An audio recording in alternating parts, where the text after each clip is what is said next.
Hello mga ka-trending! Welcome back to ZK Trend. Donnie at Belle spotted leaving the hotel sa Birmingham, England kahapon. Marami na nga ang nagtatanong kung pauwi na ba sina Donnie at Belle dito sa Pilipinas.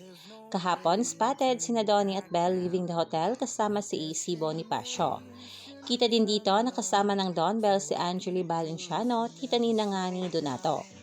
At nag-post na rin si AC Bonifacio ng mga larawan kasama pa rin ang Don Bell sa isang sasakyan. Maraming nagsasabi na di pa daw umuwi ang Don Bell at tila nanood pa daw ito sa concert ng Coldplay kagabi at nag-post pa nga itong si Darren Espanto at Piolo Pascual sa naturang concert. Kaya naman ay waiting ang lahat sa mga larawan ng Don Bell na lalabas. At ayon din sa post ng Don Bell UK ay di pa daw na-tick off bucket list ng Don Bell sa England. Ayon daw kay Donnie, we're about to.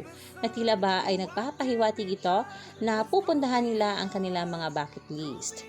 Kaya naman ay kaabang-abang na ang bawat ayuda tungkol sa ating Don Bell. Paniguradong himlay ang lahat ng taga-suporta nga nina Donnie at Belle.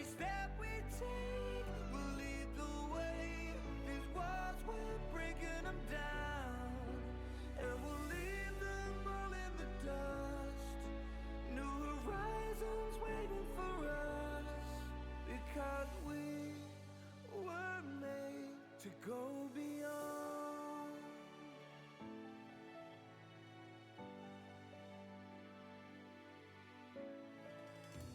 I won't forget where I came from. I'll use my past to build my future. Keep moving forward.